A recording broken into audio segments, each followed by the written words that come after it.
예수님께서는 사마리아 여인과 진지하고 깊은 대화를 나누셨습니다. 그러나 이런 장면이 제자들에게는 아주 생경한 장면이었습니다. 제자들은 예수님께서 사마리아 여인과 말씀하시는 것을 이상하게 여겼습니다. 당시에는 유대인들이 자신의 아내와도 길에서 이야기하지 않는 것이 당연했기 때문에 예수님께서 사마리아 여인과 대화를 나누었다라고 하는 것은 아주 이상한 장면이었고요. 자칫하면 수치스럽고 논란이 될 만한 일이었습니다. 그러나 왜 그렇게 하시느냐 묻는 사람이 아무도 없었습니다. 제자들은 예수님에 대한 존경심을 가지고 있었고요. 그것을 문제시하지 않고 있었던 것을 볼 수 있습니다. 우리는 여기에서 제자로서의 삶의 태도를 배우게 되죠. 주님의 말씀과 행동이 금방 우리에게 이해가 되지 않더라도 주님을 향한 신뢰와 존경으로 그것을 받아들이는 것이 필요하다 하는 것입니다. 사마리아 여인은 예수님께서 메시아, 곧 그리스도이심을 깨달았습니다. 예수님과의 만남과 대화를 통해서 이 여인은 주님을 만나서 변화되는 놀라운 체험을 하게 되었습니다.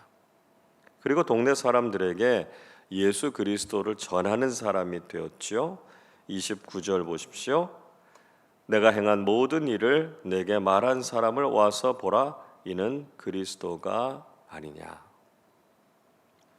사마리아 여인은 자신이 행한 모든 일을 알고 계시고 그것을 말씀하신 분이 바로 예수님이시다라고 이야기하죠.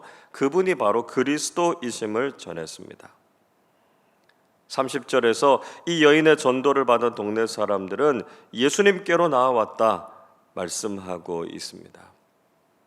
이 여인의 인생은 사람들을 피해서 숨던 인생에서 사람들에게 예수 그리스도를 전하는 영향력 있는 인생이 되었습니다. 이 여인이 어떻게 이런 전도자가 될 수 있었을까요? 그 비결은 그녀가 예수님을 만났고 자신의 삶의 문제를 해결한 체험이 있었기 때문이었습니다. 자신을 변화시킨 이 복음을 확신 있게 전했기 때문이었습니다. 여러분, 전도란 무엇입니까? 전도는 내가 만난 예수 그리스도를 전하는 것입니다. 우리가 전도자로 살아가고자 하지만 전도하는 것이 어렵고 전도가 잘 안 되는 이유가 무엇이죠? 그저 우리가 머리로만 알고 있는 복음을 전하려고 하기 때문입니다. 간접적으로 들어서 아는 것으로는 우리가 능력 있는 복음 전도자로 살아가기 어렵다는 것이죠. 우리가 직접 주님을 만난 체험이 있어야 되고요. 그것을 통해서 내 삶이 어떻게 변화되었는지에 대한 확실한 간증이 있어야 한다는 것입니다. 올 한 해 우리가 주님을 깊이 만나고 체험 있는 신앙으로 복음을 확실하게 전하는 전도자로 서실 수 있기를 바랍니다. 이어서 예수님께서는 제자들과의 대화를 통해서 전도자의 삶이 어떤 모습인가에 대해서 말씀해 주고 계십니다. 제자들은 동네로 들어가서 예수님께서 드실 음식을 구해왔습니다. 그리고 그 음식을 예수님께서 잡수시도록 드렸습니다. 자, 그런데 32절에서 예수님께서 이렇게 말씀하시죠. 이르시되 내게는 너희가 알지 못하는 먹을 양식이 있느니라. 예수님께서는 제자들이 알지 못하는 양식이 있다 이렇게 말씀하셨습니다. 제자들은 이 말씀을 듣고 누가 먹을 것을 가져다 주었나 보다 이렇게 생각했습니다. 그러나 예수님께서는 육신적인 양식을 말씀하신 것이 아니라 예수님께서 가지고 계시는 영적인 양식이 무엇인가 하는 것을 말씀해 주셨던 것이죠. 34절 말씀 같이 읽어보겠습니다. 예수께서 이르시되 나의 양식은 나를 보내신 이의 뜻을 행하며 그의 일을 온전히 이루는 이것이니라. 예수님께서는 당신이 가지신 참된 양식이 무엇인가 하는 것을 제자들에게 가르쳐 주셨습니다. 예수님의 양식은 하나님의 뜻을 행하고 그 일을 온전하게 이루는 것이었습니다. 즉 예수님께서는 하나님께서 맡겨주신 사명을 감당하시는 것이 바로 예수님의 양식이다 이렇게 말씀하셨습니다. 하나님 나라의 복음을 전하시고 죄와 사망으로 죽은 영혼들에게 구원과 영생을 전하는 것, 이것이 바로 예수님의 사명이고요 영적 양식이었다 말씀하신 것이죠. 여러분, 우리는 밥을 먹기 위해서 사는 사람들이 아니라 복음을 전하는 사명을 위해서 사는 사람들이 되어야 합니다. 썩어질 육신의 양식을 더 많이 얻고 구하는 것이 우리의 삶의 목적이 아니라 영원히 사라지지 않는 영적 양식을 위해서 살아야 한다는 것이죠. 그래서 요한복음 6장 27절에서 예수님께서 말씀하시지 않습니까? 썩을 양식을 위하여 일하지 말고 영생하도록 있는 양식을 위하여 하라 말씀하십니다. 예수님께서는 우리가 썩을 양식을 위해서 일하는 것이 아니라 영생하도록 있을 영적인 양식을 위해서 일하라고 말씀합니다.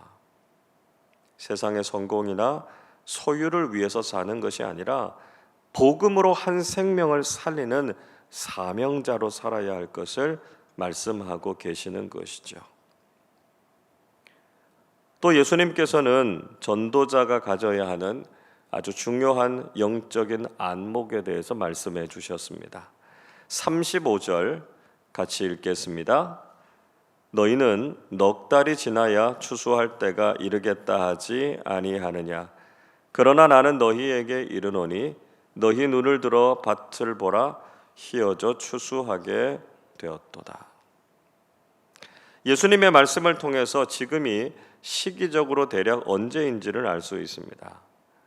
사마리아 지역의 추수는 대략 4월경에 이루어졌기 때문에 이 본문의 시간적인 배경은 아마 12월 중순 정도 됐을 것입니다. 그 시기는 아직 추수할 시기가 아니었습니다. 곡식들은 아직 푸른 빛을 띠고 있었습니다.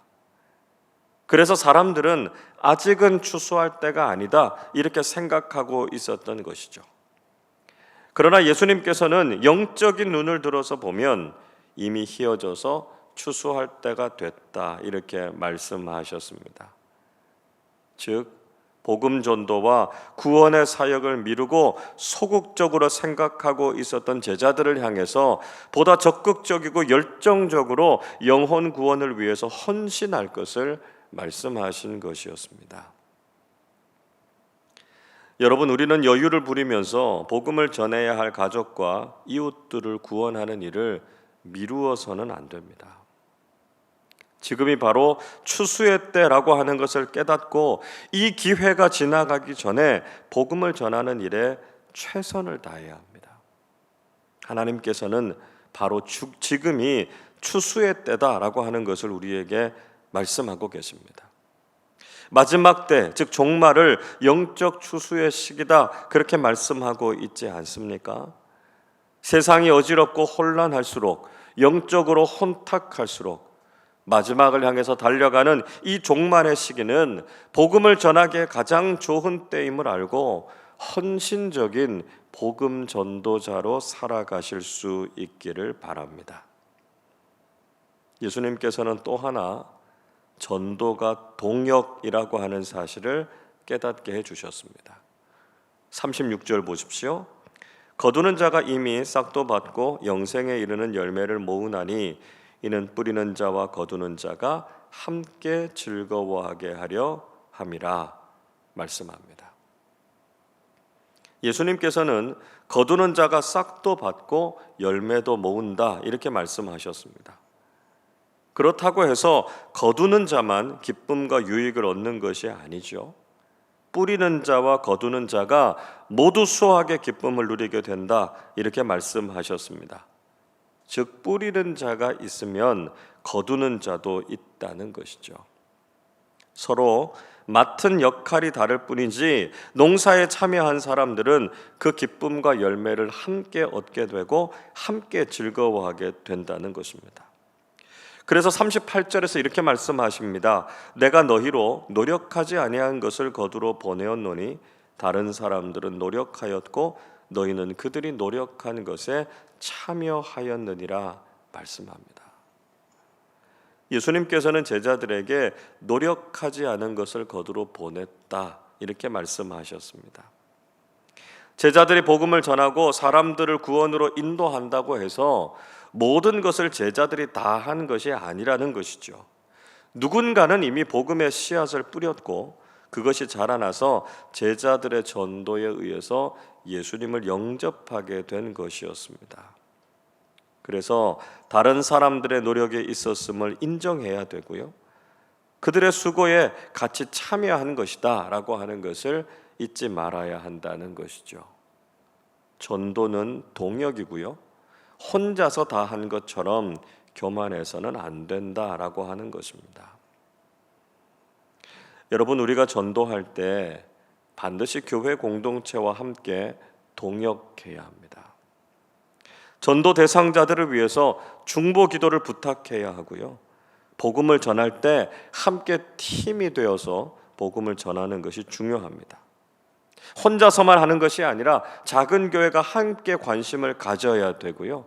작은 교회로 초청해서 전도하는 이 소그룹 전도를 실천해야 한다는 것입니다.